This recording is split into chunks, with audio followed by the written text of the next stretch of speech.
Good afternoon, good morning, depending on what time zone you're in. Um, I'm just going to carry on from where Mark and Keith have left off because what we really talked about is the employee experience and the customer experience, right?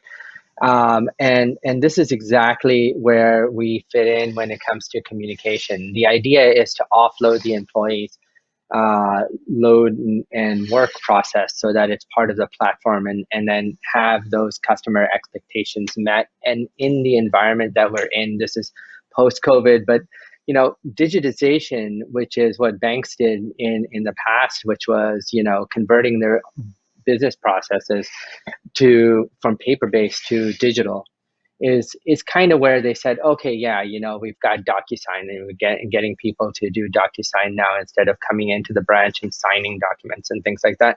But what we're really getting to with COVID and post COVID is, really tapping into this environment, which already happened, right?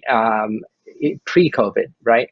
You have customers, who didn't want to wait for agents and wanted that customer experience to be absolutely fantastic, quick, ready response, right? So, I mean, I used to work at Chase in the 19, well, I won't talk about when I used to work for Chase because that would make me really old. But one of the things that the highlight of that area in customer service was the ARU system, the audio response unit, right, where we were able to let customers punch in their card number and be able to get their balances right away, and merchants be able to check if check was good or not. Wow, that was fantastic, right? That was digitization, right? That was not digitalization, right? What we did is we offloaded the responsibility of all the calls coming into the customer service platform, and then we passed it on to the customer, and we offloaded some basic capabilities to the system, right? So today, customers are expecting even more of that, but now they're expecting it to be quicker, faster response. They don't want to wait online, right? And I mean, if you look at the demographics of the customers that we have here, adults and 91% of teenagers use messaging apps, right? And mobility.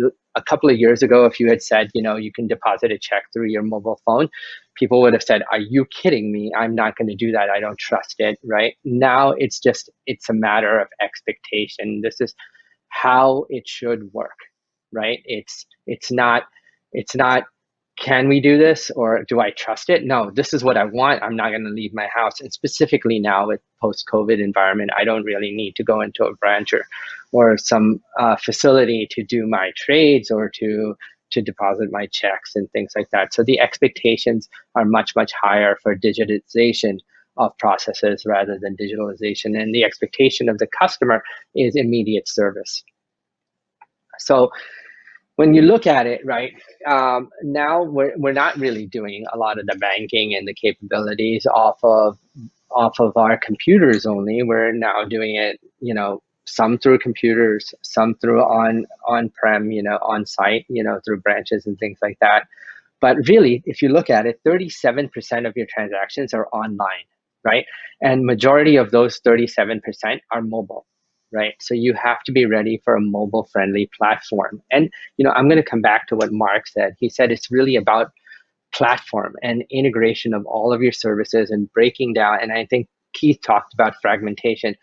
So if you can take all of your technologies and combine them into that user experience that's based on platform and create that experience that's fully integrated, removing that friction from your employee, they can now concentrate on the customer, who is the most important part of this equation, right? So this is where we're going, and this is kind of where AI and machine learning and platform based technologies like RingCentral are allowing communication and collaboration to empower that customer experience, right? So moving further, right, the pressure on these mobile platforms, just like the one we're using right now, has been extensive, right? A lot of platforms, especially the on-prem platforms for communications, haven't been able to scale, especially when you go from April to March, April, the other way, right? March to April. Um, and in 1 month, you increase registrations by 200%. You need a platform that supports microservices and can grow dynamically and has the resilience, right, to be able to accommodate the demand and the volume, right, of the user base, right? So again, we're moving to mobile, going to an online experience, being able to communicate in any channel, right? Being able to respond to omni-channel requests from customers, being able to empower our customer service reps and our agents and employees with sensitivity analysis and picking up those context clues that Mark was talking about earlier, right, in the conversation, and keywords, and providing suggestions and coaching while the customer service rep is conversing with the customer or responding through a chatbot or some other communication process, social network process, right? So you need that mobile capability. You need the capability of the app. Why did we go backwards? Okay, sorry. You need that capability to in your platform to be able to take in these modern communication platforms, to be able to securely take in the requests from Twitter, from Facebook, from social networks or chatbots that you set up, and then apply some AI to it. So your first touch response with that customer is if it's a simple issue, like coming back to that ARU back when I was at Chase, right? That used to handle banking and questions with regards to what's my balance, right? Now the expectation is that if I put in my credit card number into the system already knows me, knows my phone number, so it's pre-authenticated. The fact that I'm coming from a known device, right? It knows who I am. It knows kind of what my question is, and is able to answer that through AI, right? And if it's able to do that, that customer experience is more concierge, right? So I'm going to talk to Robin, right? And Robin called me in, and I know that I'm talking to Robin, and maybe on Wednesdays she calls me on a regular basis to ask about whatever banking transaction she does on a regular basis, right? I might gear my responses and my routing to those questions, so that experience is quick. She's on, she's off, she's done, right? Maybe my customer is chatting with me through chatbots and things like that. I'm going to take that and respond through AI, through known frequently asked questions and things like this, and add, and then learn from that and adapt that into my data warehouse program. And again, it's integration into your ecosystem. It's not creating a platform that's built in a siloed manner and it creates, right, this one process and solves one problem. It fits into the ecosystem so that it essentially becomes the spleen of your system, right? And that system can then route, classify, and recommend, right? So when a call does get escalated, or a chat does get escalated, or a communication of any sort gets escalated to an agent, maybe that agent also gets some coaching, like maybe the customer is irate, right? So bring on your supervisor, so your supervisor can listen into the conversation.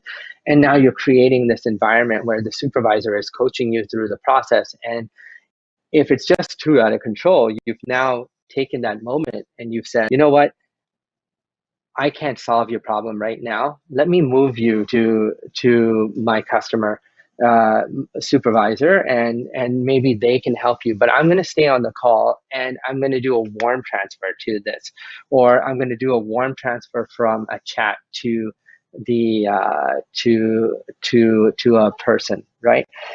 Either way, that experience, that customer experience, is far more elegant than it is if you get stuck putting in your credit card number. And many of us have done this, right? And then by the time you get to the agent is asking, well, what was your credit card number again?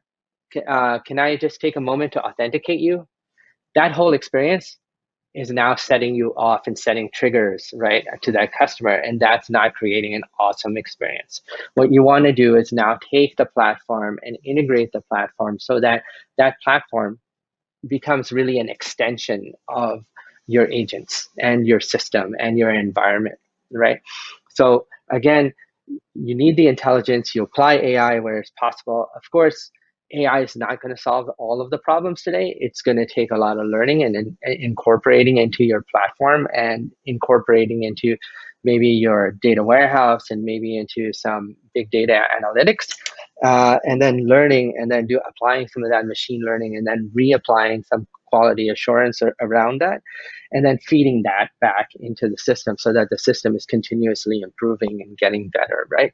So RingCentral can't and solve all of those problems, but it can be part of that entire communications process where it takes your omni-channel inbound experience and it takes your traditional voice experience, right, and caters to your demographics, your boomers, your Gen Xers, your Gen Zers, and allows you to communicate with that demographic regardless of how they're coming in to your platform, and creating that whole seamless experience and tapping into your knowledge repository to be able to empower your staff and your team to be able to solve that customer issue, right? So really that's the goal. So again, removing that fragmented, disjointed experience to an effortless experience, right? Separated and limited channels into an omni-channel experience, so it's transparent, it's elegant. Elegance is the most critical part of that customer experience, right? So this is exactly what you're doing, is you're creating this combined, complete ecosystem, right? Incorporated into your organ or into your system, right? Like an organ, like a spleen, so that it's part of everything and it's transparent to your employees. It's not another lift to send a text message to your customer. It's not another lift to make a warm transfer. It's just part of the normal workflow, right? And then being able to communicate within teams, right? So that they're communicating through a secure channel and through direct messaging between teams, between platforms, between pay for banking to credit card services, to whatever, to loans, to mortgages, things like that, right? And then removing those monolithic single investments into microservices that can grow dynamically depending on volume and demand, right? And are scalable so that there is no glitch in service when you have increase in volume. I'm having trouble advancing. There we go. Again, this is just a reiteration of that effortless experience, the true omni-channel experience, right? Incorporate that omni-channel experience into your fraud detection experience and your identity management experience, right? So that you're removing the lift in the initial part of that customer experience, and the customer experience is a lot more elegant, where your institution knows who your customer is, what the customer is looking for, and can cater to those environments, right? And create that experience so that it's part of your entire global experience, right? So it doesn't matter if you're doing business in New York, in London, in Paris, in Beijing. It's the same experience regardless of where you are, right? Availability, growth, secure systems, that's just going to be table stakes in anything that you do, right? And software, in my opinion, always beats hardware, right? So when you add software, you can always just basically say, all right, I've created this platform, I need this integration, I take that API and I apply it. ServiceNow integrations are just native as part of RingCentral, right? We have native integrations for ServiceNow, Avaya, all of these platforms that are vast across your institution. So you aren't necessarily able to forklift out your communication system and put in a new system, but why not just augment it and slowly transition your legacy systems into a cloud-based, scalable, geographically redundant, and highly dynamic system, right? That allows you to transition to the future, because the future, I truly believe, just like my previous speakers, is really in the cloud, right? So with that, inbound AVR capabilities, we talked about routing and forwarding and creating that experience. Outbound, you want predictive dialing, knowing your customer, making sure that you meet your regulatory risk compliance issues with TCPA, right? Meeting all of the social platforms, having that, again, redundant as part of your social platform. And then finally, it's in the cloud, so it's integrated and it's part of this one system so that it's not a fragmented, a digitally separate environment, right? And with that, I say thank you very much. I was watching the clock as I was speaking, so there you go, Robin. All righty. Great. Thank you, Naveed. If anybody has Thank any you. questions, please go ahead. Whoop. Okay. If anyone has any questions, please go ahead and enter those. I have a few myself. So earlier in the presentation, you were talking a bit about the intelligent classification engine. Are there any issues with privacy there? I mean, when, somebody's coming in and, on whatever, whether it's a Facebook Messenger, whether it's SMS, whatever it is, to take that information and put it into some database somewhere, is that okay? Are there issues with privacy? Yes, absolutely. There's privacy concerns, right? And it really depends on the institution Okay. and the customer privacy policy that the institution sets and the customer's expectations of privacy as well, right?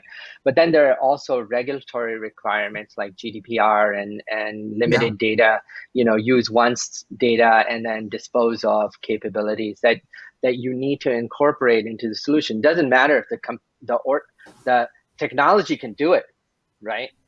But should you be applying that technology for your business process, right? So this is where Right. kind of like the business units have to say, is this classified data? And is this subject to, let's say, GDPR, or is this subject to use once dispose capabilities like FOIPA or whatever kind of capabilities in Canada or whatever, right? It has to be a business decision because there's a lot of conveniences out there and the technology can do it. But should I use the technology to engage on this level? I might take you in on a social platform, like you said, Facebook Messenger or something, right? But then I might elevate you to a secure chat process that's fully encrypted end to end or whatever, right? Or I might say, this kind of conversation or this subject that we're discussing needs to be elevated to an in-person conversation, and this data needs to be handled even more securely.